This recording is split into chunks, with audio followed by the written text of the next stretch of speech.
Okay, cycle 2, week 16 science. We have 2 science experiments this week, numbers 189 and 190 in the Van Cleve's science experiment book. Number 189 is called Shape Up. And this experiment basically is to get us thinking about and talking about center of gravity. And so I'll kind of walk you through the experiment and then we'll give an explanation of it. This one I kind of had to play with a little bit because I got a different result than what was listed in the book. And that was very interesting to me and I wanted to know why. So I kind of did a few alterations and I'll walk you through those too. So what the experiment tells us to do is take a card table and put 2 books that are the same depth, same width or whatever, under the front 2 legs. So now we have an incline. And they have you take a marble and 2 jar lids and tape them together, and then a large roll of masking tape.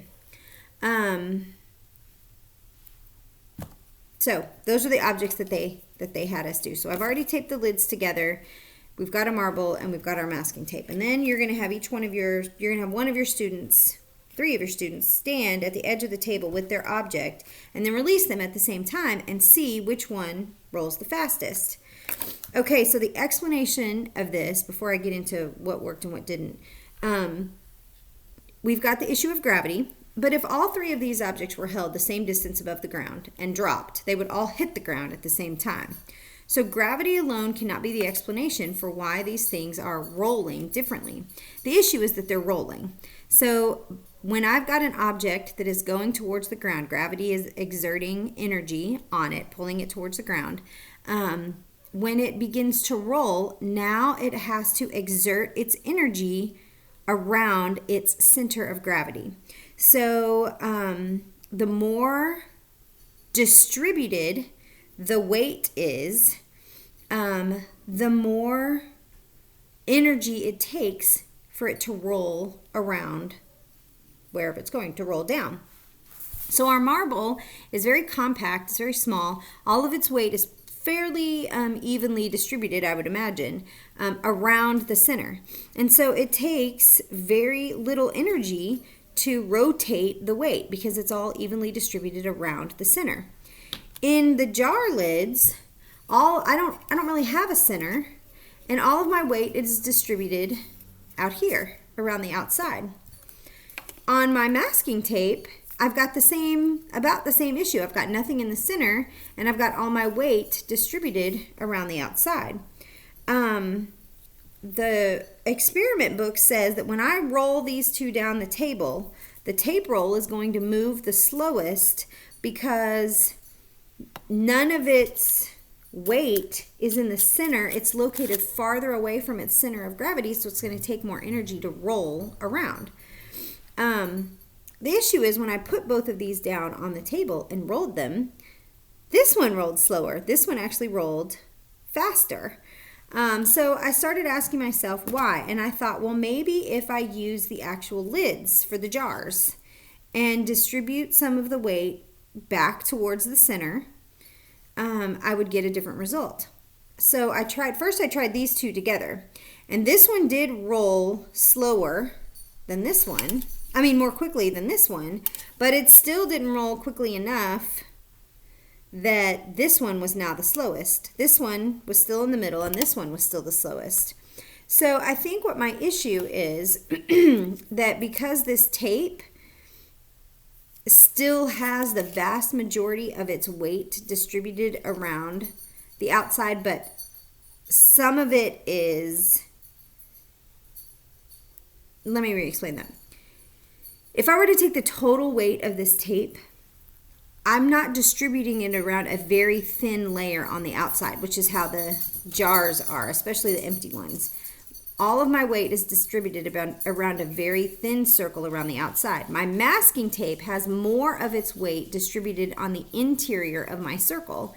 So now, even though I don't have any weight in the center, more of it is distributed into the interior of my circle than the jar lid. Even when I put the lids on, this doesn't add that much weight And the amount of weight that's in the center still doesn't compare to the percentage of weight that's on the outside of my circle. So I hope that makes sense to you. That's kind of how I'm justifying it in my mind. But I'd have to play around with it a little more. I do know that if I were to obviously fill this with something, it would roll faster.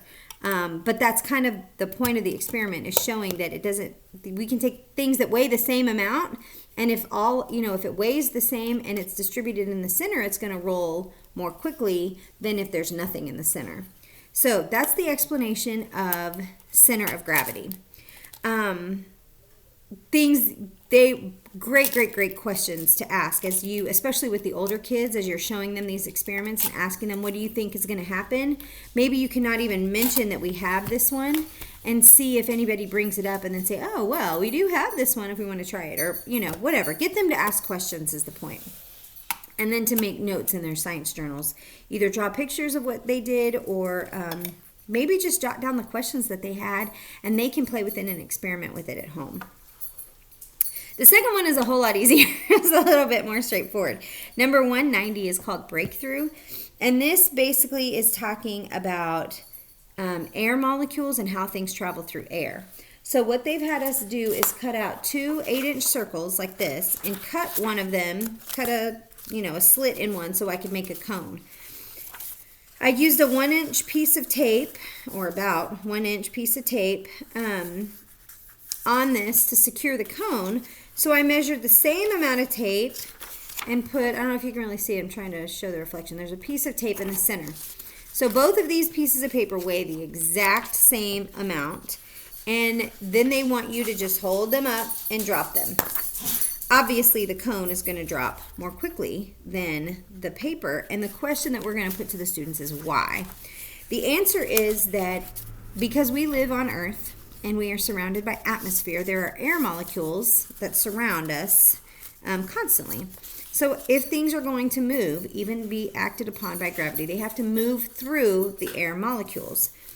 Something that has less surface area is going to be able to travel through more quickly than something that has more surface area, because it will get more surface area, gets more air resistance, more air molecules they have to push out of the way. Something that has less surface area is going to be able to move through more quickly. If I were to take a pencil, it would go through even more quickly than my cone. And then you can make those things. If I were to take a super thin piece of tissue paper that was twice this big but still in a circle, which one would fall more quickly? Those kinds of things. So that is the second experiment, and the explanation of air molecules and gravity pulling objects through the atmosphere. And that is cycle 2, week 16.